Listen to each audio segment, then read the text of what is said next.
Шинжлэх ухаан танин мэдэх од мөндөр сувг үзэгч сонсогчдод сайн сайхан бүхнийг хүсэн мэдчилж байна.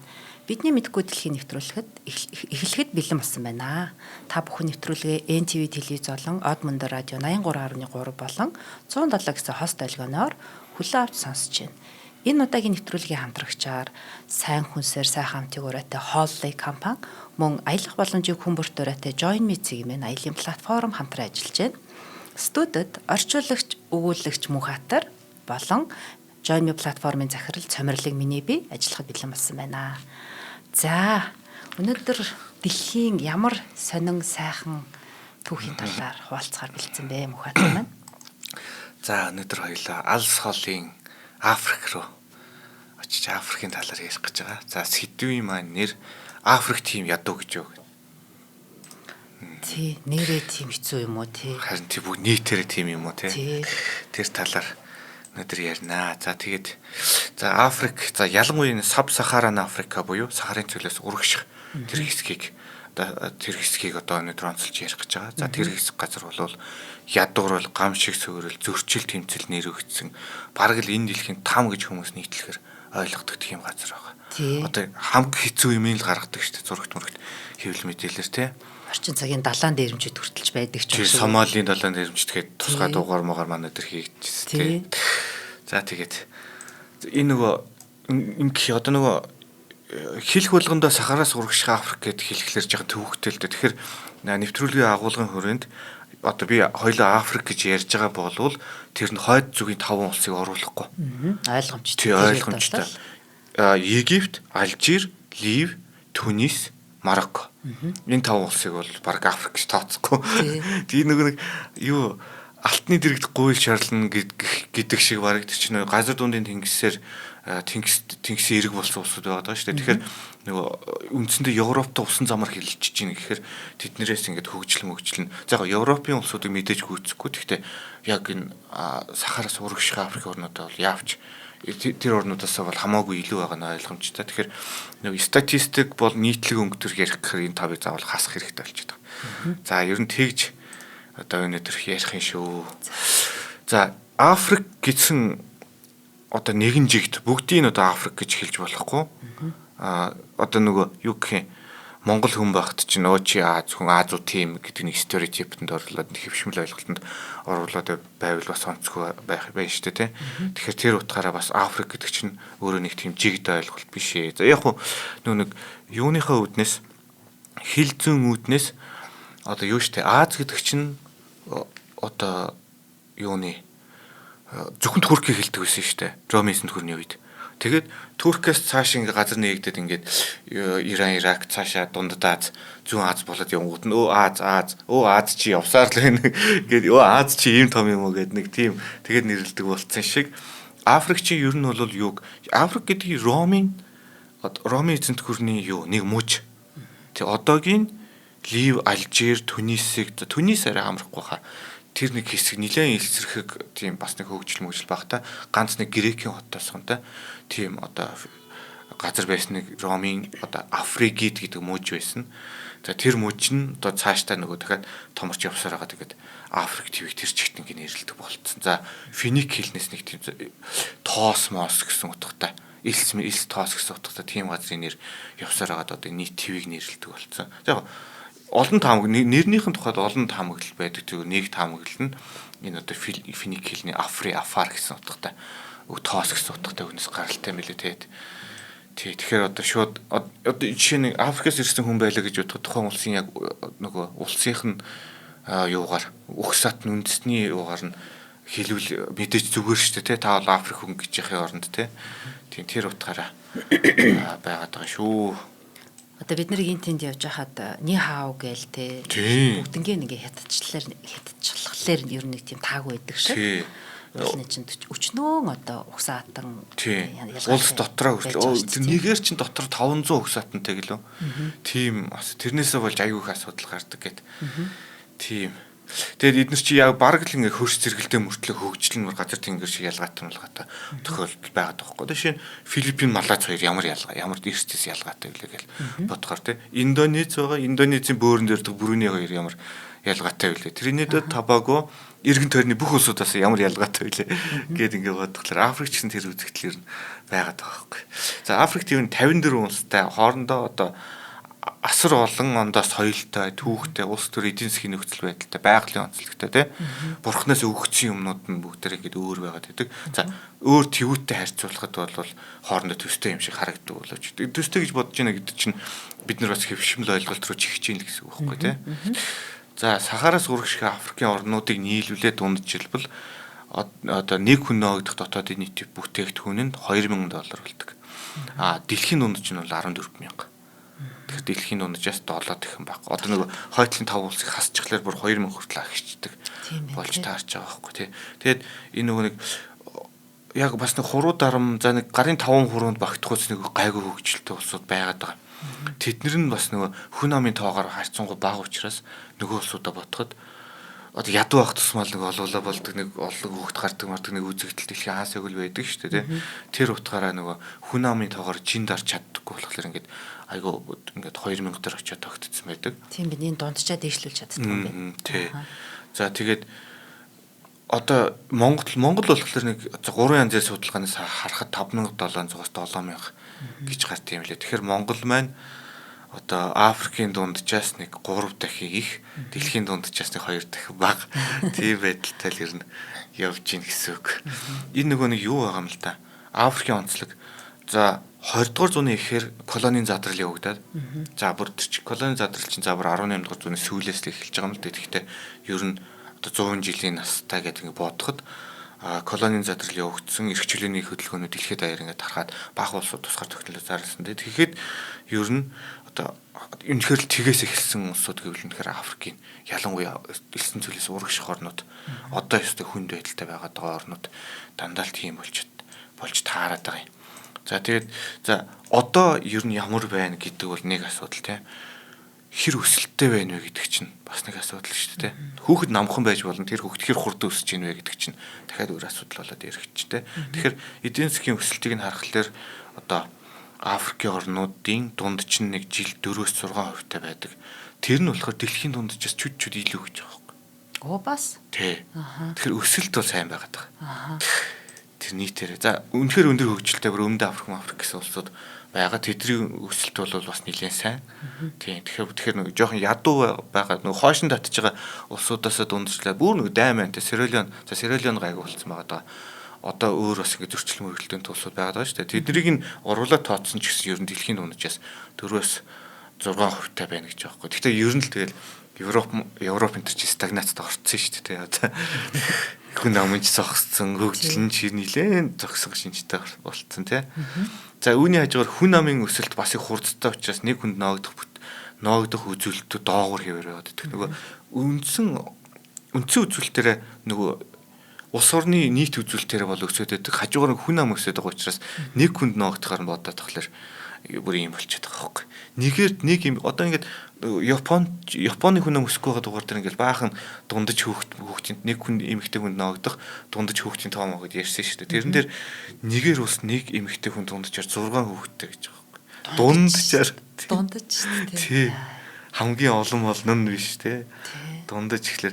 Тэгэхээр бас яалч хүн юу вэ л да. Би бас өөрийнхөө жишээн дээр бодоод байгаа байхгүй. Манай аав чинь бас 10-аад хүүхэдтэй айлын 2 дахь нь ээж болохоор 12 хүүхэдтэй айлын том нь гэж явдаг. Тэгэхээр ер нь одоо нэг тийм аж ахуй амьдралтай. Одоо ингээд хүүхэд нь сургуульд явна гэсэн асуудал байхгүй. Тэгээд эсвэл одоо амжиргааны зардал мартал нь ерөнхийдөө тэгэл нэг ахуй амьдрал одоо мал хуйгаараа болчдөг байхаар чи хүмүүс ч нэг хүүхэд одоо хүн нэмбэл хүнс нэмнэ гэдэг чинь тэр чинь ажил хөдөлмөр хийдэг хүүхэд одоо чинь хэдэг хүүхэд гарч ижил төрүүчээс нь эхлээл тусад ороод мал хүйд яваал эхлэв штэ. Тэгэхээр тэр утгаараа нөгөө нэг хичнээн аж ахуйжсан байх тусмаа бас олон хүүхэдтэй байх магадлал ер нь өндөр байгаа шүү дээ. Тийм бүл ихтэй байхыг нөхцөлийн шаардлагатай байна. Тийм хүн хүч ихтэй тэгэл одоо тэгэл хоёр хөдөө байх чинь 2 хүн хүүхэдтэй айл нэг мэд хүүхэдтэй айл байвал тэгэл хөгшрөөд ирэхин цагт тэгэл жоохон хэцүү асуудал ер нь үүсэн шүү дээ. За одоо яг цаг өөр болж байгаа. Гэхдээ хуучин цагаар бодоход тийм. За тэгээд Африкийн ихэнх улсын гол экспорт нь за одоо нэг баялагийг ярих гэж байгаа тийм. гол экспорт нь ер нь за мэдээч хэрэг янз бүрийн эрдэс баялаг, очрал маз, байгалийн эрдзийн каучук гэдэг те. Газрын тос, газрын ховор элемент, кофе, какао гэх газар тариалангийн ингээд баялагууд ингээд ороод явчихна. Ер нь тэгэл Африкт байхгүй шүү. Бүхэл юм Африкаас гарна те. Уул нөгөөдөл сайтай яа. Тий. Конго ч баг одоо яг мөнгөнд өнгөөр тооцоход дэлхийн хамгийн баян одоо газар хэвлэлд байгаагаар нь тооцвол хамгийн баян гэдэг баг шүү. Нөөцөөрөө. Тий, нөөцөөрөө тий. Баялд одоо бас нэг хоёр ялгаж хэлэх хэрэгтэй гэсэн асуудал гардаг байгаа шүү дээ. Гаргаж аваад бодит хүний гар дээр очиж байгааг нь баялаг гин. Гаргаж авч чадахгүй авилгажаад байгааг нь байгалийн нөөц гинэ. Гарцааг өнөөдөр. Тий, лиценз тий авилгаар лиценз өгöd байгааг нь байгалийн нөөц гинэ гэсэн. За тэгээд ер нь нөгөө авилгын индексээр харахаар одоо нөгөө ингээд өнгө мөнгөөр ялгаад харуулсан байдаг чинь цэнхрээс эхлээд ногоороод шарлаад улаагаад ингээд явцсан байдаг шүү дээ. Тэргээр харахаар Африк ер нь тэр чигтэл улаан юм бэл. За тэр Конго бол хамгийн улаан. Тэгээ бусд нь бол тэгэл ерөөхдөө шаргалтуу улаан руугаа дөхсөн тийм байдалтай харагддсан юм бэл. Монгол Орос хоёр адилхан нэг шардуу гэж харагдаж байгаа. Тэгэхдээ яг үнэхээр дата. Үнэхээр яг дата. Ялангуяа Оросын хувьд те. Яг тэрийг аудит хийж чадах боломжтой. Монгол ч гэсэн яг бодитойгоор өгч байна. Чинь эргэлзээтэй шүү дээ те. Авилгаа яг үнэн бодитор өөртөө ер нь тогтоож чадж байна. Нуухгүй байлаа гэхэд те. Үнэн бодитор өглөө байлаа гэхэд тэр нь яг үнэн бодиттой юу гэдэг чинь хайс дахиад өөр асуудал яригдаа явчихж байгаа те. За энэ одоо сүүлийн 30 жилийн Африкийн орнуудын хөгжил ер нь яригдах гэдэг. Ингээд эн чинь нөгөө за нэгэнтээ ядуу гэдэг нь үнэн, маш олон үзүүлэлтээр доогоор явж байгаа гэдэг нь үнэн. Тэгэхдээ зөвхөн тэрийг яриад одоо нэвтрүүлгээ ямар дуусгачлалтай биш гэдэг шиг сүүлийн 30 жилд гарч байгаа өөрчлөлтүүдийг л ер нь нэлээд ярих бодолтой байгаад байгаа энэ нэвтрүүлгийн хүрээнд. За Хятад, Европын холбоо, Америк нэгдсэн улс зэрэг томоохон эдийн засгууд Африкийн уул уурхай эрчим хүч хөдөөж авах дэд үтсийн салбарт хөрөнгө оруулалт хийдэг гэдэг. Гадаадын хөрөнгө оруулалт гэдэг чинь ерөөсөө асарч байгаа гэдгийг л одоо маш яригдаад байнга яригддаг ялангуяа либертар үзэлтэй залуучууд иймэрхүү сэвлүүд аягүй их ярьдаг болоод байгаа. Тэгэхээр хятадууд ийшээ асар хөрөнгө оруулалт эхэлсэн гэсэн тийм. Тий. Эхэлсэн ч биш баг юу. Би нэг 2014 онд нэг баримтат кино орчуулж ирсэн санагдаад тий. Мозамбик улсын талаар ярьж ирсэн баха. Тэнд амар хятадууд амьдардаг. Маш одоо хятадын одоо бүр нэг хамаг юм улаан байдаг штэ нөгөө улаан дэлгүүрээс ахуулаад тий. Хамаг юм лооцсон байдаг. Тэгэхэд Мозамбик хятадуудын барьсан хороолоос хятад хүн гарч ирээд хятад дэлгүүрээс хятад руу аваад гэрэл гоорж ийн тэр юун дээр Мозамбик улсын тухай баримтат кинонд тэгж гарч ирсэн байхгүй. Тэгэхээр ер нь нөгөө хөрөнгө оруулалтад дагаад баахан нөгөө экспортууд бол очиж чинь гэсэн үг шүү дээ хятад ажиллаж те. Одоо Монголд ингээд Канада манад Америк, Австрали ажилчид уурхайн ажилчид ирээд ажиллаж идэгтэй адилхан тийм байдалтай. Сайхан би нэг бүс нэг зам гэд хятадын засгийн бүс ба зам гэдэг хатар хөтөлбөр байгаа шүү дээ. Тэрний тайланг амбицтай амар амбицтай. Тэгээд нэг хэсэг жоохон гайхаад суусан л да. Тэгэхээр бид нар нөгөө бүс зам гэхлээр энэ хөрс зэрэгэлдээ орноос ятаасаа ингээд тойроод яг энд хэвдэрэ гэж ойлгоцсон. Тэр нөгөө нэг зам хөтөлбөр чинь зүгээр Африкт зөв битүү байгаа юм л шүү. Тийм үү. Битүү ингээд ерөөсөө ингээд замуудын хөрөнгө оруулалт тавьчин. Тэгээд тодорхой хугацаанд тэрийг төлж чадахгүй бол тэр зам ерөөхдөө тэгээд ятдууд л зөвхөн ингээд такс аваад байж байгаа шинж. Ер нь бол нөхдүүд бол ийшээ нилээн бас тэ нөгөө өргөжин дэлэх дараагийн бодлого бол энэ Африк дээр байгаа тал харагдсан.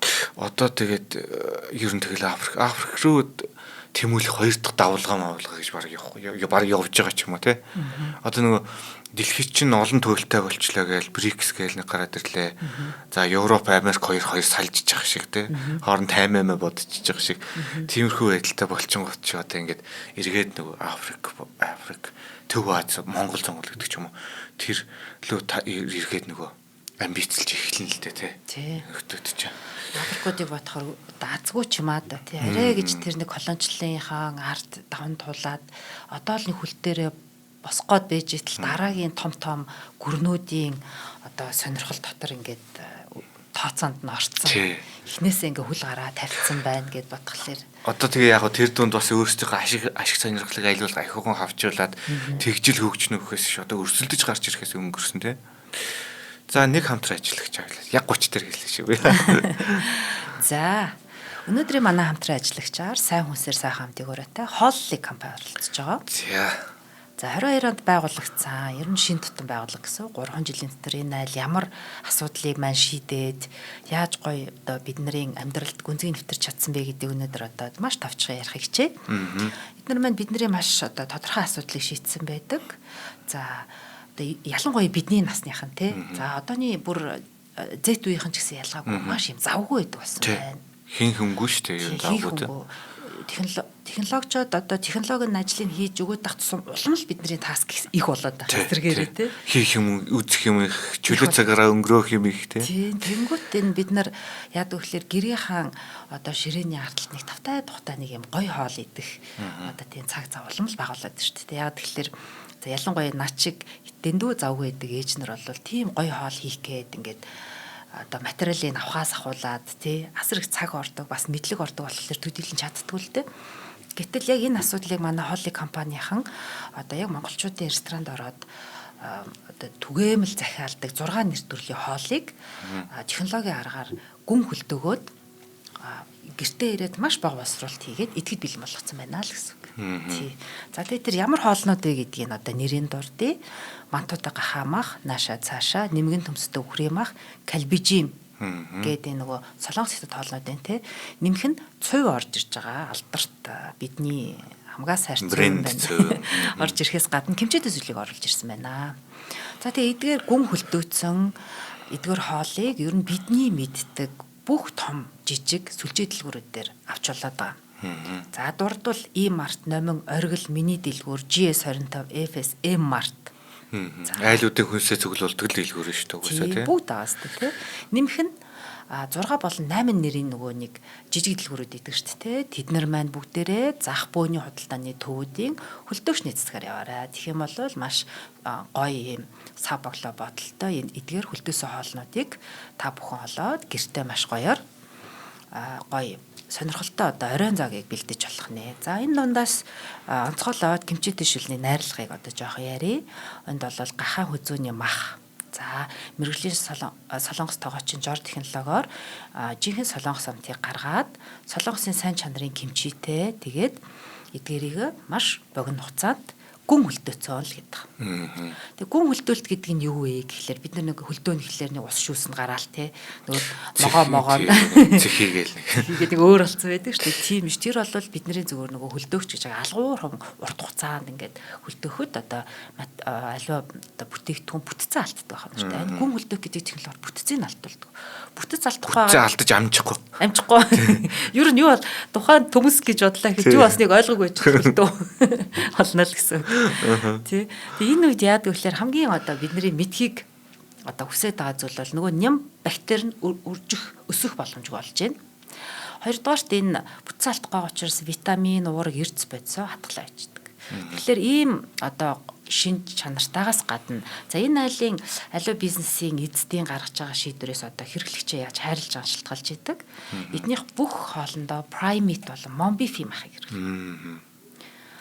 За одоо ер нь бол мах гэдэг чинь бас л базар байна. Их сайн бодож сонгодог болчлоо шүү дээ. Яг тэгэхээр одоо энэ савсаг замбраагүй вакцины хийгээд энэ тэндээс мах авах төлөв аюултай болж байна. Тэгэхэд энэ яг нөгөө стандартын орчинд тий одоо яг тэр тарилга юм хэмээн одоо тунгийн тааруулсан ийм махыг хэрэглэдэг гэдэг нь бол үнэхээр хайр хүргээд байгаа шүү. Тэгэхээр та нар маань энэ хоолнуудын талаар илүү дэлгэрэнгүй мэдээлэл авахыг хүсэх юм бол Facebook дээр хооллоё гэж бичээд ороорой. Эсвэл 7270 1110 гэсэн дугаараар холбогдноо. За баярлалаа. Хооллыг яраас одоо шүлстэй нэвтрүүлэг явуулдаг байгаа шүү аль биесээр.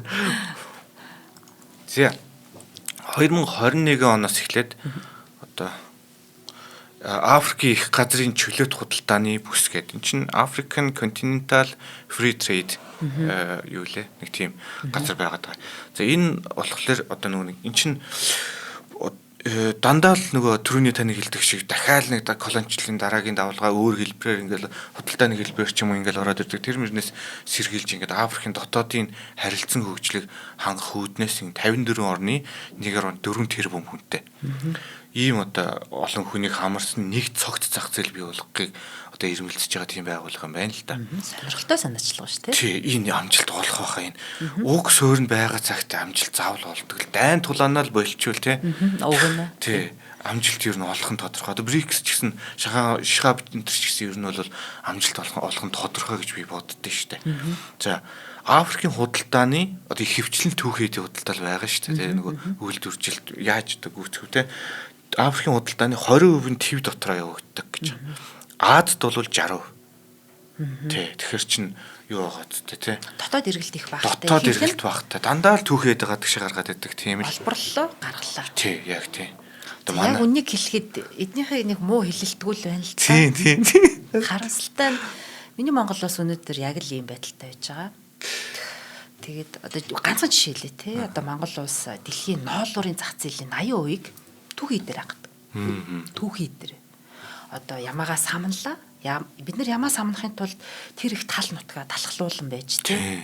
Цүлжүүлэн байж баахан хідэн сая ямаа бэлчээрлүүлээл тэгэл одоо үдийн тэр нөгөө одоо бид нар бол нөгөө ургамлын янтууд тэр төрөлжилт бид нар туйлын цөөхөн болж байгаа шүү дээ. Ямаа гэдэг амтнаас болоод тэгэн хураасан ноолороо бид нар босруулж чадахгүй, үнцэн шингээж чадахгүй. Тий. Нэмүүлдэг шингээж чадахгүй тий. За тэгэл дэлхийн тэр алдартай одоо сүрхий брэндүүд одоо худалдаж авлаа гэж үзэхэд бидний одоо манай ямааны ноолор ахыг үгүйсгий. Ядвал тэтгэхийн аргагүй болоо тэнд ингээд энэчнээс одоо нэг төгрөгөөр гарсан ямаа биднэрт эрэхтэй магадгүй нэг 10,000 сая төгрөг болоод буцаад үнцэн шингээд орж ирж байгаа. Тий. Тэгэхээр яг тийм юм яриад байгаа. Тий, яг тэр асуудал ерөөсөө тий. Африкт яваад энэ Монголда төстэй юм айгүй их санагдчихлаа юм л да. За одоо энэ ер нь нэвтрүүлгийн одоо 2 дугаар хэсэгт баахан л тоо баримт дурдж таарад байгаа нөгөө статистик үзүүлэлтүүд. За ядуурлын тухай ярихад за дэлхийн хүн амын 10% нэн ядуу гэсэн ангилалт багтд юм байна л та ер нь 10% гэдэг чинь бас хайрцангуй 11 нь. Тий 10 хүний нэг нь. За Африкт бол 40% байдаг гэнэ тэр нь. 2 хүний нэг. Бараг л тий. 5 хүний 2 нь ч гэдэг ч юм уу тий. Тийм байдалтай байдаг. За тэгээд энэ нөгөө тэгтээ бас яг ингэж хэлчихэд дахиад нэг юм бодох хэрэгтэй одоо хоёр талаас нь прогресс гэдэг юм одоо ахиц дэвшил гэдэг талаас нь бас бодох хэрэгтэй. Үнэхээр л 30 жилийн өмнө зарим улс орнуудад одоо 70-80% байсан ядуур л одоо ингээд 40-30-тай болцсон байна гэдэг чинь 30 жилийн хугацаанд бас харьцангуй гайгүй болчихж байгаа. Дахиад 30 жил өнгөрөхөд бас дахиад ямар ахиц дэвшил гарах юм те. Уг нь ч бас ч гэж ахиц багаар ч гэсэн харагдаад байгаа. Тий. Ахиц одоо их байгаа. Тэгтээ ахиц бол амар сайн байгаа. 80 байсан юм одоо 40 болчих чинь гэдэг чинь. Маш муу үзүүлэлт нь ерөөхдөө муу үзүүлэлт рүү ороод байгаа. Тий, маш муугаас муу руу айгүй хурд орсон. За тэгээд тухайлбал одоо 2000-аад онд Ган, Этиоп, Кен, Танзан зэрэг орон ядуурлын буурсан хувь хэмжээгээр дэлхийгээр тэргүүлсэн гэж байгаа. За. Тий. Тэгэхээр одоо арай өөрөөр харагдаж эхэлж байгаа тий. За бас ч гэж нэг хонглын үзүүрт бас тий. За орлогын тэгш ус байдал. Энэ дээр түрүү нэг юу хэлэхээс марцсан. Африкийн нийт одоо баялагын одоо юу нийт дотоодын нийт бүтээгдэхүүний 3-1 нь 2 улс дээр байна гэж байгаа юм. Өмнөд Африк, Нигер хоёр дээр. За. Тий. Нигер чи яг за Өмнөд Африк бол нөгөө нэг төр тулсынхаа хувь заах апартейд регламентэр гээд байсан. Тэгтээ цагаан арьстай уламжлалтай болсон шүү дээ ер нь. Тий. Тийм болохоор бас гайгүй байгаад байгаа. Эдийн засаг нэлээд солонгорсон шинжтэй. Солонгорсон эдийн засагтай байна гэдэг чинь нийгмийн эдийн засгийн за эсвэл байгалийн гамшигтай холбоотой янз бүрийн эрсдэлд баг өртдөг гэсэн үг болж таарна шүү дээ. Юу бол Нигер бол ерөөсөө газрын туснаас баг нэлээд өндөр хамааралтай. Манайхан нүүрс зэсгдэг шиг. Тийм хамааралтай байхлаар за тэгээд авилга дээр урлагийн тэгш ус байдал бол Нигер бол айгүй хүнд бас их авилгатай нэлээд хоорны зөрчил тэмцэлтэй төрийн эргэлт гардаг тийм улс байгаад байгаа. Гэхдээ үнэхээр байгалийн баялагтай тулдаа бас нэлээд баян улсад орчод байгаа юм лээ. За урлагийн тэгш ус байдал гэдгийг одоо улс доторхоор нь ярих юм бол Өмнөд Африк гэхэд нийт баялагын 80%-ийг нь иргэдийн 10% эзэмшдэг. Үлдсэн 20% нь 90% эзэмшдэг. Бас л дахиад манайхтай их л тий одоо сонсогдож байна тий. Тий одоо тэгэд одоо энэ бас нөгөө Африкийн орнууд нөгөө далд буюу албан бус буюу далд эдийн засагтай гэж бас яриад байгаа.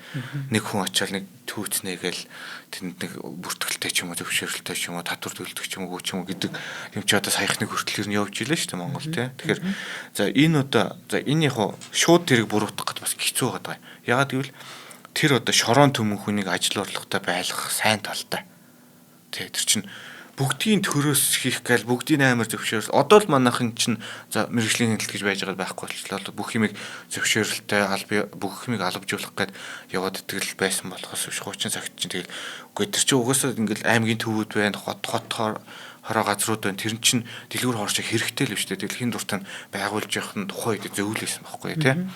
Тэгээ одоо бол бас арай өөр арга хэмжээ аваад явж болж байна. Тэгэхээр нөгөө тэднээс чинь татвар авч нөгөө нэг улсын төсөв бүрдүүлэх гэдэг чинь эргээд төрийн үйлчлэгээ үзүүлэх тал дээр ер нь аюул хэцүү болчихдөг Африкийн орнууд.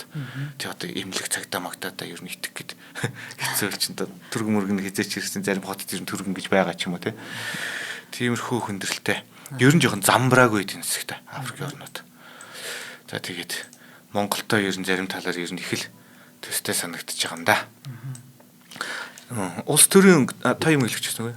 Энэ одоо нэг юм нийтлэг дүр зураг байгаад байдаг. Гэхдээ Африкийн орнууд нэг юм дандаа замбраагүй, ийм туйлын ийм зохион байгуулалт. Хүн амын өсөлт нь замбраагүй. Тий.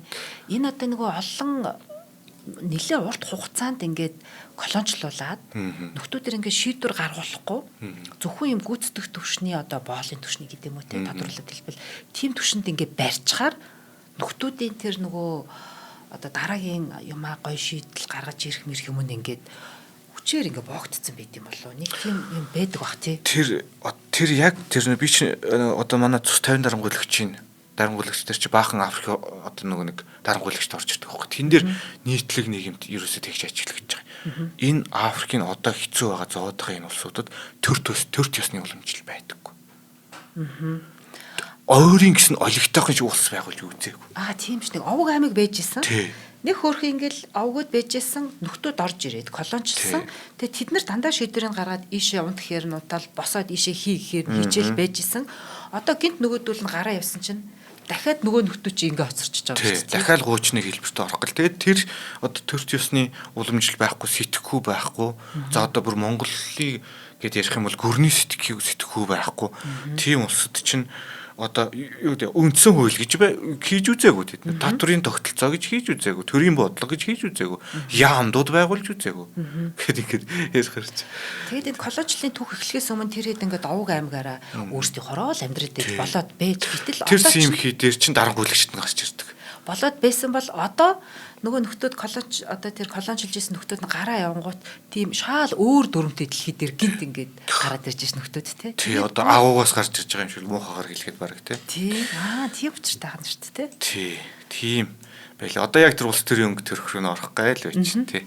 За ер нь 60-аас 70-аад оны хооронд Африкийн бараг за хуруу дарам Эстонээр гарын 5 уран багтгаас хэд Ботсвана Мавритани лөө юу лээ нэг тийм хэдхэн улсыг эс тооцвол бүгд яг нэгд одоо нэг намын дарангуйлалтаа эсвэл цэргийн хунтаа засаглалтай. Тийм эс 60-аас 70 оны үед. За харин 90 оноос эхлээд ардчлалд авалгаалсан тий. Одоо бүх дэлхийд даяар ардчлалд авалгаалаад нэг зөвлөлт нурснаас хойш тэгэл ер нь явж байгаа шүү дээ. Ардчил чинь эрт тойроогүй дэлхийгээр тарах нь ойлгомжтой болчихж байгаа шүү дээ тий. За энэ үед Ган, Намиб, Ботсвана, Сенегал, Мавритани зэрэг улсууд ардчлалаар одоо үлгэр жишээ болж исэн гэж байгаа. Одоо Африкийн тухайн бүс нутагтай тий. Ялангуяа Ган, Ботсвана улс олон 10 жилийн турш тайван сонгуул явуулж байгаа. Тий, гэдэг чинь Монголтой баг адилхан байгаа. Монгол ч 30 жилийн ардчлалын төвөгтэй. Энэ хооронд бид нар ямар ч нэг дайн тулаан хийчээгүй. Тэгэхээр яг энэ хоёр улс бол адилхан. За яг янз бүрийн асуудал өөр ингэж энэ зүрийн асуудал байгаа. Гэхдээ ямар ч улс төрийн тогтвортой байдлын хувьд одоо тийм байгаад байгаа. За Ботсванаг энэ дээр би энэ миний хийсэн ажиглалтай байхгүй. Ботсванаг Википедиа ороод ингээ харах юм бол Independence гэдэг нэг юм дээд гарч байгаа шүү дээ. Тэрийг ингээ тэрнээс хойш ингээ түүхийг харахад нэг юм юм байгаа байхгүй. Жохон энэ их сайн зүйл гэж би харж байгаа. Ягаад гэвэл тэнд онц ноцтой үйл явдал болоогүй. Маш тайван бүх юм явдгаараа явжээд бичээд авах юм байхгүй байна тийм. Тэр талаасаа тийм. Тэр утгаараа надад тэг санагдчихлаа. Нэг төрийн эргэлт мэргэлт тиймэрхүү ерөөсө болоогүй гэж надад. харагдсан сайн ч болоогүй өрнөөгөө сар ч өрнөөгөө л тэгсэн. Бүх юм ер нь юугаараа л явдаг жамаараа л явж гин гэсэн үг. Одоо нэг сайн хүн байхлаа тэр хүнийг мундаг гэж магтаал болчдөг шүү дээ. Нэг олон юм яриад байхгүй. Гэд амьдралын алдаа оноотой хүн дээр чинь ярих юм их байгаад гэдэг шиг тий. Тэр утгаараа надад тэг санагдсан шүү. Эсрэгээрээ зарим улс нь тухайлбал Эритреа гэж нэг зовц улс байт юм аа. За улсыг бас тэгж хэлээд байгаа юм чи ямар ч хашин. Тэгтээ бас нэг эн чинь миний санаж байгаа нэг Свазиленд гэж байгаа Эритре болчлоо. Тэр чи Эсватини гэдэг улс арай өөр улс байгаа. За энэ Эритре гэдэг улс нь тусгаар тогтносноос хойш одоо хүртэл ганц удирдагчтай. Нэг ч удаа сонгуул болоогүй. Тийм байдалтай. Дарангуулалтай л гэсэн үг юм тийм. Одоо нөгөө энэ Эритреаг би юу гэж санаад байна вэ гэхээр хэцээ билээ нэг эмгтээчүүдийг цэргийн алба хаалгадаг болно гэсэн нэг юм яригдчихсэн шүү дээ Монголд. Тэгсэн чинь дэлхийд эмгтээ зэрэгтэй баг ганц улс нь эмгтээ солонгос ч юм бас тийм байдаг үгүй лөө. Хойд солонгос нь лөө. Хойд солонгос нь ч үлүүдээ тий. Израилуудаас ир юмгүй цэргийн юмд ордог гэдэг. Тэн дээр нөгөө Эстоноор хуруудаар мэдхэн улс байдгийг нэг энэ Эритре улс юм байлээ. Тийм тэгэхээр ямар ч улсаас жишээ аваад байгаа ингэж жоохон хэлмэж юм шиг тий. За Судан, Чад, Буркина Фасо, Гвиней гэх мэт улсуудыг ярил байнгын цэргийн эрхлэлт гарч идэг. Энэ бол хамгийн одоо бас цоглонтой улсуудын үнэхээр л хүндрэлтэй улсуудын нэг. Ямар ч байсан ардчилсан замаар явах олон улсын шахалт байнга үзүүлсээр байдаг. Эдгээр чинь нөгөө нэг олон улсын шахалт ямар зар орж ирдیں۔ Гэхлээр эдгээр чинь байнга зээл тусламж авдаг. За нөгөө Дэлхийн банк олон улсын валютын зангууч нэг багц гаргадаг. Тусламжийн багц гаргадаг. Тэр багц заавал улс төрдөө заавал ийм реформ, эдийн засгийн тогтолцооны ийм реформ хий, тийм нөхцөлтэйгээр тэр зээлийг болгоно гэж ер нь эдгээр чи орж ирдэг. Тэгээд энэ нөгөө янз бүрийн дарангуйлалтай, хунтаа засагтай байгаад хар чинь одоо амлалтын өгчөө тусламжийг аваад өөрчлөлттэй нэг худлаа үнэн хийгээд өнгөрдөг ч юм уу. Псевдо демокраси гэж ер нь яриад байдаг. Хуурамч ардчлах юм уу? Дүр хэсгсэн ардчлал. Тиймэрхүү юм одоо хэлээл юуг нь авчаал тусламжийг аваад тэрнээс яхах нь авилгын одоо юугаар авилгын давхар шүүлтүүрээр орж байгаа шүү дээ. Засгийн газрын яамдын хідэн давхар авилгын замаар орж иж эцэст нь тэгээд нэг ард иргэдэн тэр үнэхээр тусламж нь хүрж байгаа ч юм уу ч юм уу. За энэ талаар бас асуудал ер нь нэлээд яригдана. За авилга арын хаалга ерөнхийдөө Африкийн орнуудад их байдаг. Харин сүүлийн жилүүдэд цахим платформоор төрийн үйлчлэлийн жижиг авилгыг арилгах арга хэмжээ авч байгаа. Манай ийм Монголиад байдаг шүү дээ. Яс тодорхой хэмжээд ер нь гайгүй арилсан байхаа л гэж юу бодоод байдаг шүү дээ. Манай нэг зөвшөөрөл авах гээд юуны чинь ямар нэгэн бизнесийн зөвшөөрөл авах гэж явчихсан. Тэгсэн чинь нөгөө хүнтэй очиад уулзлаа байдгүй танаа зөвшөөрөл гараагүй гэдэг ингээд 2-3 сар байлгаа. Тэгсэн чинь нэг очсон чинь нөгөө ажилтан солигдсон байна гэж аахгүй. Тэгээд би ингээд зөвшөөрөл ингээд авах гэдэг ингээд хүсэлтэд гаргацсан байгаа маа гэсэн чинь нөгөөх нь ширээгээ ухчихсан. Ахаа энэ чинь 2 сарын өмнө гарцсан зөвшөөрлөө шүү дээ гэдэг. Тэр өмнөх нөхөр нь нэг жижиг авилга хөсөө зөвшөөрөл нөхөхгүй байгаадсан байхгүй. Яа. Тэгээ нэг хитэн төргийн чаавас хитэн төргийн ясаа муухай гашуу юм бэ наадах чи тий. Тэгээд тэр хүний бизнес хөрөнгө оруулалт тэр зээл мэл гоё манайс тэгэл 2 сар зээлээ төлөөл яваад байгаа шүү дээ. Тэр бизнесээ эхлүүлж чадахгүй. Хамгийн муухай хэсэг наач. Тий. Тийм тэгэхээр ийм Монголиа тэр гэсэн юмнууд бас тиймэрхүү юм харьцангуй багасж байгаа болоодаа би бас сайн мэдэхгүй л байна л да. Зүгээр цааштай эсвэл багасах ч юм уу жоохон тийм найдвар над тэр төрөөддөө штэ. За тэгээ дайн дайчин гэдээ ярих юм бол Өмнөд Судан, Сомали, Конго зэрэг улсуудад зэвсэгт мөргөлдөн их байгаа нь одоо нийт Африкийг тийм байгаа мэт харагдуулах нэг шалтгаан болдгоо гэх. Энэ нэг англи хэлний bad apples гэдэг үг гэдэг штэ. Сагсан дотор байгаа нэг хэдийн ялдарсан айлнаас болоод нийт одоо айлм ялзардаг ч юм уу эсвэл манайхаар нэг өхрийн өвөр дөрвөл 1000 өхрийн өвөр гэдэг. Тэгэхээр нийт Африкийн нэр хүндийг унгаас нь хэдэн хүнд гарын улс байгаад байгаа байхгүй Африкт тий. Бусд нь бол тэгээд за яг асуудалтай тэгэл асуудалгүй улс гэж хаана байх вэ? Монгол ч гэсэн сайнтаа муутайгаа ер нь ихэнх үзүүлэлтээр дэлхийн нэг яг 200 орны нэг 100 хавцаал явж гин гэдэг штэ тий. За тэгтэл эсрэгээрээ та юм хэлэх гэсэн үг. Үгүй зүгээр. Мавритани, Ботсвана, Ган, Намиб зэрэг улсууд инх тайвны индексээр дээгүүр ордог. Монгол 37-д ордог. За эднийх Ботсвана 43-д ордог гэж байгаа байхгүй. За. Тэгэхээр энэ улс бол Монголтой одоо Монгол бид нар ингээд 50 амьдарч ер нь харьцангуй байгаа болоод нь шүү дээ тий. Тэгэхээр чин сүүлийн үед энэ Европ, Англи, Франц болж байгаа тэр цагааш магаштай холбоотой бослого дэмжлэг дээрээс ингээд харахад бид нар багт дээрээс 50 амьдарч л байгаа шүү дээ ер нь яс ярил тий. Тэгэхээр Ботсвана энэ 43-т байна гэдэг чинь ер нь Монголтой ойролцоо байна гэсэн үг. Энэ 2024 оны мэдээлэл. Тэгэхээр 37-аас Монголоос дээш 37 орн бол бараг л ихэнх нь Европын орн болол явчихж байгаа шүү дээ. Тэгэхээр одоо ер нь гэхдээ нөгөө энэ байдлаар Европ ер нь Монгол нэг байр дээшилсэн байлээ 23 оноос. Тэгэхээр Европын орнууд ер нь багаар дугаашлах байгаа л гэж надад санагдаад байгаа. Гэхдээ статистик гаргадаг улсууднаас европчууд өөрсдөө болохоор ямар ч явах юм те. За мөн Африкийн олон оронд нэгдсэн үндэсний байгууллагын инхийг сахиулах хүчин Африкийн холбоо зэрэг байгууллагууд дайны зогсоох гэрээ хэлэлцээр зуучлахад оролцож байгаа. Одоо нөгөө хэдэн хүнд гарын улсаал өөдөн татчих гал үзээд байгаа байхгүй юу? Тийм байгаад байна. За эдийн засгийн нийгмийн янз бүрийн үзүүлэлтүүд энд бас сайн үзүүлэлтүүд орж ирж байна л да. Дундаж наслалт 1960-аад онд 40 байсан гэж байгаа. Өөх хэдэ. За тэгээд 60 он гэдэг чинь одоо 2020 он гэдэг чинь 60 жилийн дараа 60-аас 65 болж өссөн. За дэлхийн дундаж одоогоор 70 байгаа. Манайх ч бас нэг эмэгтэйчүүдийн дундаж наслалт даалмал хүрчээд байгаа билүү. Бараг 70 хүрсэн баха. 65 талтай ч байна уу? Тий. Тэгэхээр тийм байгаад байгаа. Энэ дэр чинь бас нэг юм бас аюу хэцүү шттэ. Африк өөрөө дээшлээд хахаар нөгөө Африкч одоо 1.4 тэрбум хүн амтай гэж байгаа юм чинь Африк өөрөө дээшлээд хахаар энэ нэг дэлхийн дунд чинь бас дээшлээд байдаг.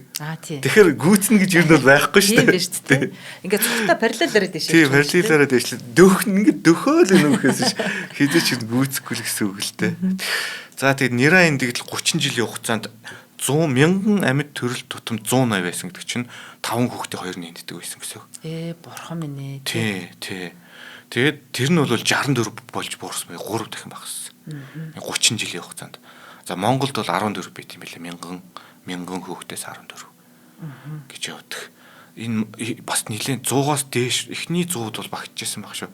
Монголын нэрийн тэтгэлэр имлэг бас харьцангуй бас одоо асуудалтай байгаа ч гэсэн гайгүй штэ. Одоо цалин мөнгөний асуудал энэ төр байгаад байгаа ч гэсэн тий. Одоо ор хоногийн хөрөлцөө гэдэг асуудал байгаа ч гэсэн. За эхийн эндэгдэл болохоор 100,000 төрөл тутамд 450 буюу дэлхийн дунджаас 45 дахин их хэвээрээ байх одоо. Одоо ч гэсэн тийм эхийн эндэгдэл тий. Эхийн эндэгдэл үү тий. Тий. Тэгэхээр нөгөө яг энэ төрөлт болоод энэ хүүхдүүдийн эндэгдэл одоо ээжүүдийн төрөх орчны талаар бодсон чинь нэг муухай дурсамж сэргийлээ. Манай Монгол улс статистикээр харьцангуй гайхамшиг хэрнэ. Яг төрсөн ээжүүд бол туйлын хүнд юмыг тулсаар байгаа шүү. Одоо би ч одоо 4 төрсөн. Би 4 дахь дээр бүр үнэхээр ингээ нүд орой дээр гарч ирсэн. 3 дахь дээр юм байна. Хүүхдээ төрүүлчихэд гараад ирсэн чинь намайг буудан дээр суулгасан шин. Өрөө байхгүй. Би нэгдүгээр төрж ирсэн. Төрчөөд гараад ирсэн чинь ингээд би ч нөгөө гараад ирэхэд л өрөө мөрөө бэлэн байж иддэг шүү дээ. Тэгсэн чинь тийм байхгүй. Тэгэд ингээд би ингээд тэрсэн байж байгаа шүү дээ. Тэгсэн чинь ийшээ суу гэж байгаа. Тэгсэн чинь тэр диван дээр нь дахиад нэг эмэгтэй суудсан юмсан. Хүүхдээ ингээд тавьцсан. Тэг би гайхаад өрөөчгүй дахиад диван дээр суугалж байгаа. Тэр диван дээр дахиад нэг эмэгтэй ингээд хүүхдтэй сууж. Тэгээ төрсний дараа хүн чинь нөгөө айгүй их тайван байх хэрэгтэй. Тайван байж хүндэн суурдаг тийм юм байхгүй. Бүр ингээ гайхацаа. Тэ одоо гэд хизээ тэгээд одоо өөртөө болохыг асуусан чинь. Тэгэл маргааш ээлж хэлэл орно шүү дээ. Тэгэл наанад гэж гаргалаад дуурдаг. Йоо, тэр хэдэн минут ганц цаг магч биш юм уу? Биш, өглөө болтол. Тэгээ 2 хүүхдээ ингээ хөвтүүлцэн 2 ээж ингээ өгөхгүй байж байгаа шин. Яа, дөнгөж төр. Тийм.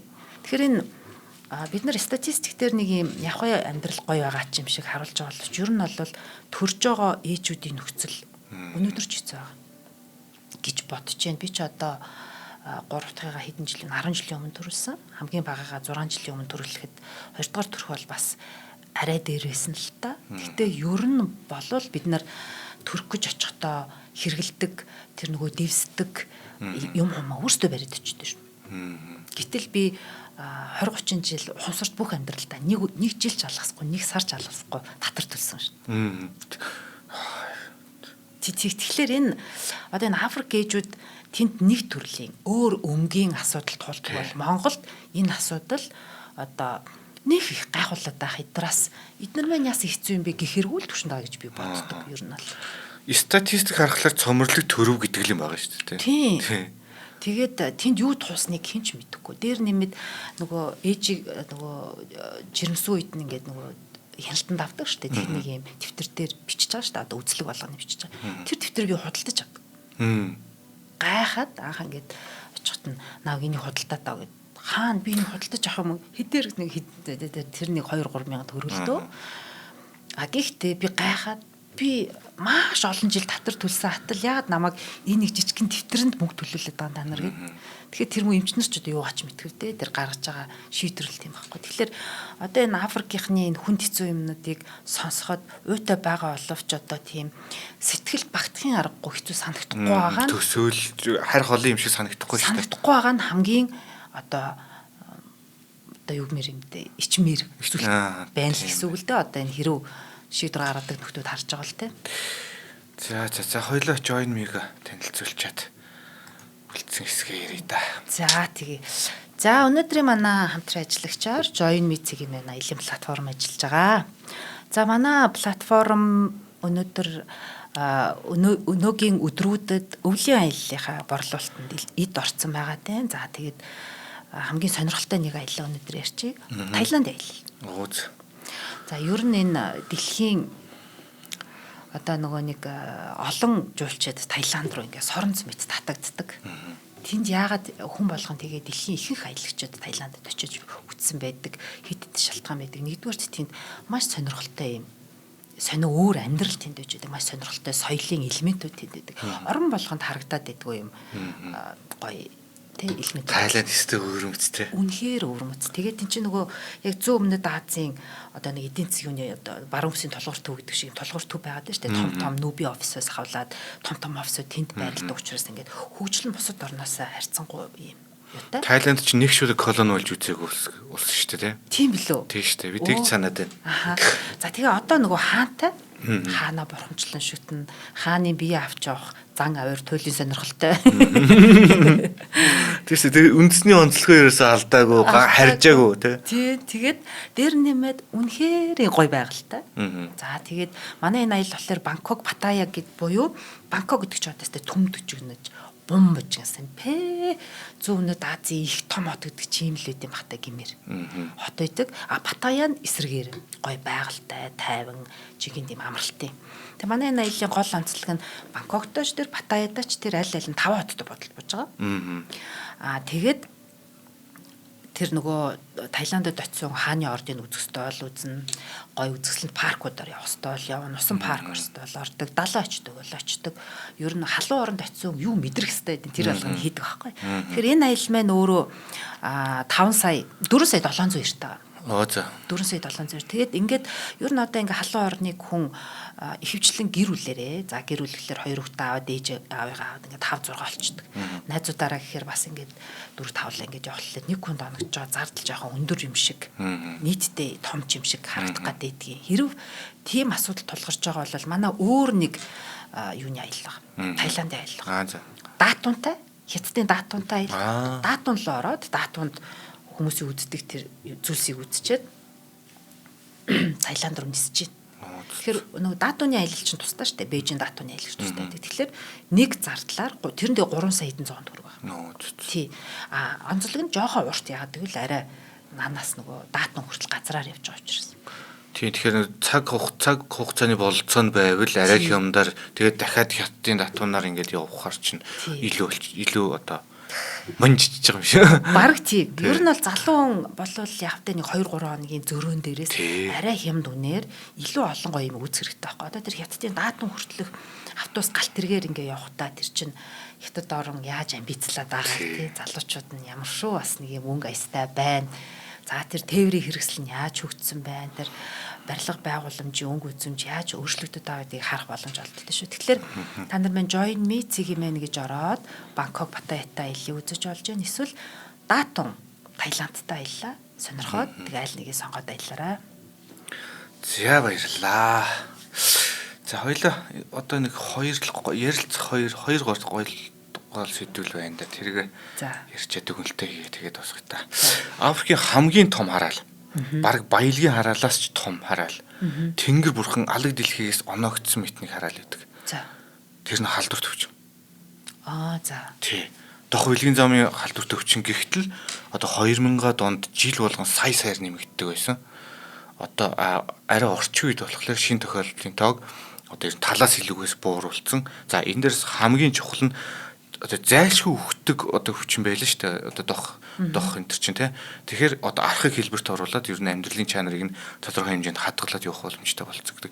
Энэ нөгөө нэг юунаас гадна одоо тохиолдлын тоо буурахаас гадна нэг том дэвшил нь энэ байгаад байгаа юм лээ. За халдвар төвчнөөс одоо энэ нэг юу мууны бага асуудлууд ер нь Эбола, янз бүрийн вирус, Зика вирус чинь тэгэл ер нь Африкаас гараад нэг бол Хятадаас гараад тэгээд идэх шүү дээ. Тэгэхээр бас үнэхээр л одоо бурхнаас өгсөн нэг хатуу тавилын юм шиг нэг тийм байгаад байгаа байхгүй. Одоо цаг уурын нөхцөл төр ариун цэврийн нэтер гэдгээс хамаарал тий. Тэгэхээр хөгжлөөд байгаад энэ мэдээж багасгал баг. За халдвар өвчний дараа анхаарах бас нэг асуудал байгаа нь халдварт бус өвчнүүд гэж. За зүрхний өвчин, чихрийн шижин, хор тавдар, сэтгцийн сэтгэхгүй эрүүл мэнд бүгд хотжилттой холбоотой өвчнүүд байгаа байхгүй юу? Тэр нэмээ энэ их балиар самуу үүмэн тулаан тий. Тэр бүх юмд чи одоо тэгтээ энэ дээр бас нэлээд анхаарч үйл ажиллагаа явуулж эхэлж байгаа гэж байгаа. Тэгэхээр энэ дээр бас бодчихлаа л да. Халдвар төвчин гэдэг чинь нийгмийн асуудал шүү дээ. Бүр нийгмийн хамгийн хүнэлттэй асуудал. Саяны халдварт бус өвчнүүд чинь болохоор бас харьцангуй хөв хүнтэй хамаатай. Одоо зүрхний өвчнөд амьдралын маяг хооллолт гэдгээс хамаарсан хөдөлгөөн гэдгээс хамаарсан асуудал одоо энэ рүүгээ анхаарах зохиотой болж байна гэдэг чинь юу руугаа халдварт өвчнөө бас тодорхой хэмжээнд ингээд харьцангуй намжиж чадж байгаа юм болоо да гэж би ойлгосон. За боловсрал гэдэг нэг том асуудал орж ирнэ. Энэ асар том асуудал. За 30 жилийн хугацаанд бага боловсролын хүртээмж 50-60% та байснаа 80-85% болж өссөн. Уганда, Руанда, Гана зэрэг улсууд бүр 100% хүрчихсэн тохиолдол байгаа. Бага боловсрол яриад байгаа. За харин дунд ахлах боловсролын үзүүлэлт доогор хэвээр байгаа. Сурж байгаа л гарч идэг. 4-р анги сургалтаар л гарч идэг. Чүү байгуулсан нэмлээ хаслаа өсгөө үзлээ. Тэгэл ер нь амьдралаа хөхөл хүрээд тийм үү тий. За одоо би саяны ярьсан баг 100% хөрлөө гэж штэ. Энийгээ үгүйсгэх юм ярих хэрэгтэй болчиход байгаа юм би.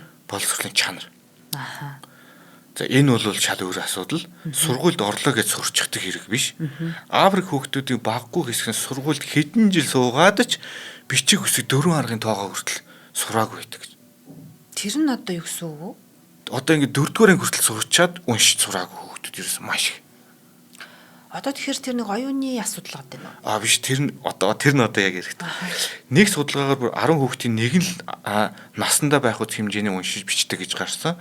Багшийн хүртээмж нэг анги 40-оос 60 хүүхэдтэй байдаг зэрэг асуудлууд үүнд нөлөөлж байна. Дээрээс нь багш нарын ихэнх нь зүгээр л курс төгссөн.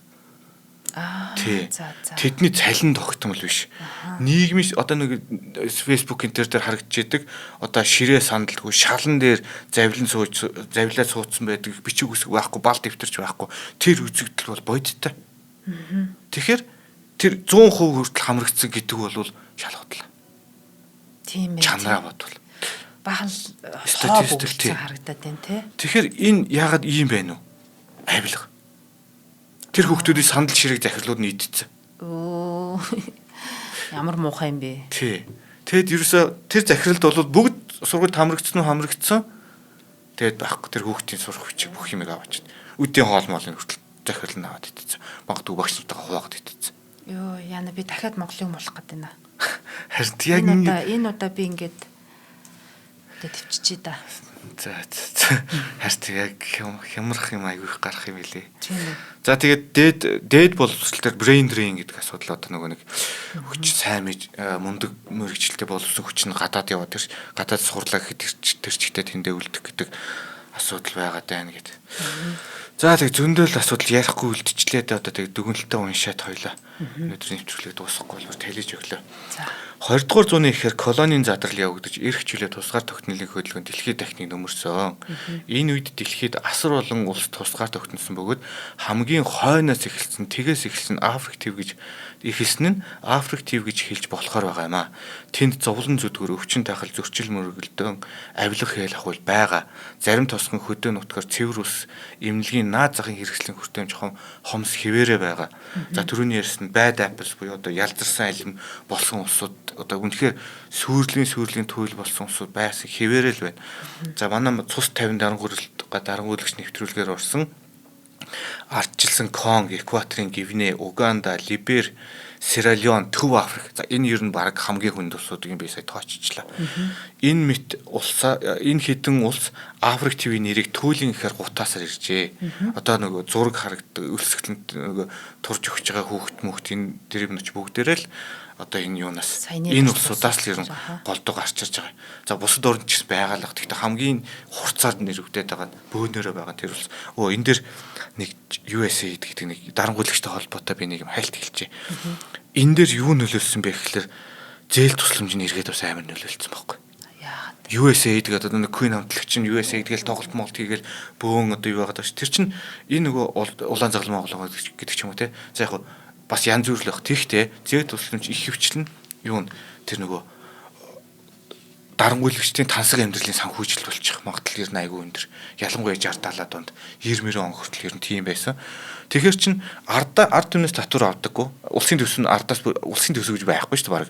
Зүгээр тэр дарангуйлагчдын хувийн хөрөнгө л гэж байгаа. Тэрийг улсын төсвөөс бүрдүүлдэггүй болчихлоор улсын иргэдийн санал хамаагүй болчихдог. Хичнээн нэмцээ тэр хөл нүцгэн гидс хоосон ард иргэд буута дарангуйлагчдын полимоттой дарангуйлагчдын эсрэг тэмцэж чадахгүй. Тийм байдалтай 40-50 жил Африкийн улсууд явсаар ирсэн хичнээн тэмцэх сэтэл бай гэвч. Тэгэхээр энэ зээл тусламж чинь бас тэр дарангуйлагчдыг өөгшүүлэхэд нөлөөлсөн асуудал бас байгаад байгаа байхгүй. Яна дахиад манах тех төстэй юм. Харин тийм. Яна хөлбөмбөгийн холбоо энэ гэсэн асуудал орж ирэх гээд. За гэвч эдгээрээс хэр хурдан одоо жоохон гэвэл юм яриад одоо нэвтрүүлгээд дуусахгүй л те. Эдгээрээс хэр хурдан ангижирч байгааг нь харвал арай өөр төр зураг харагдана. Африкийн залуучуудын сэтгэлгээ хүртэл сүүлийн жилүүдэд өөрчлөгдөж байна. Колоничлалыг бүх асуудал буруутгахаа болж байна. Эх орноо өөрсдийн гараар босгох хүсэл тэмүүлэлтэй боловсрол мэдлэгтэй ч болж байна.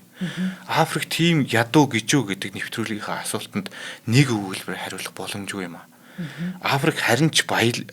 Африкт харин баялагч би, ядуурлж би юм бүхэн бэ гэвэл зөв хариулт болох байхаа. За ийм л дүгнэлт хийх байна да. За та бүхэн шинжлэх ухаан танин мэдхүн Од Мөндөр сувгийн бидний мэдгүй дэлгүүр нэвтрүүлгийг NTV телевиз болон Од Мөндөр радио 83.3 107 гэсэн хост долгионоор хүлээн авч сонслоо. Шинжлэх ухаан танин мэдхүйг дэмжин түгээн дэлгэрүүлэхээр сайн хүнсээр сайн хамтыг өрөөтэй хооллыг компани мөн аялах боломжийн хүмүүр дүрээтэй Join Me Zigmen платформ маань хамтран ажиллалаа. За тэгэхээр бидний дэлхийн нэгэн ийм гонигтай өнгө төрхийг те маш сонирхолтой баримт фактуудаар чимэглэнхэн бидэнд ингээд ярьж анхааруулж те одоо бид нар бол бусдын алдаанаас суралцъя гэдэг байна шүү дээ. Тийм одоо маш тийм сурамжтай нэвтрүүлэг бэлдэж өгсөн өгүүлэгч орчуулагч Мухатар танд маш их баярлалаа. Баярлалаа. Санал бодлого болцсонд баярлалаа. Үзэгчдтэй баярлалаа. Сонсогчдтэй баярлалаа. Дараагийн нэвтрүүлгээр уулзъя. Уулзцаая.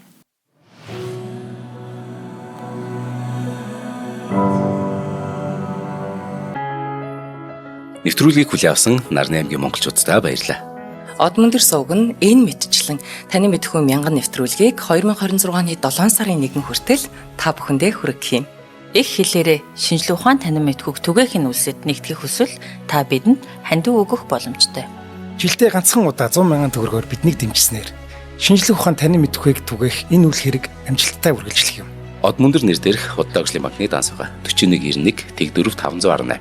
Та 100 мянган төгрөгөөр шилжүүлэхдээ гүйлгээний утга дээр нь өөрийн нэр болон утасны дугаараа заавал бичээрэй. 100 мянган төгрөг хандалснаар Од Мөндөр сувгийн алтан гишүүн болох юм а. Шинжлэх ухаан танин мэдхгүй Монголд ялах болтугай.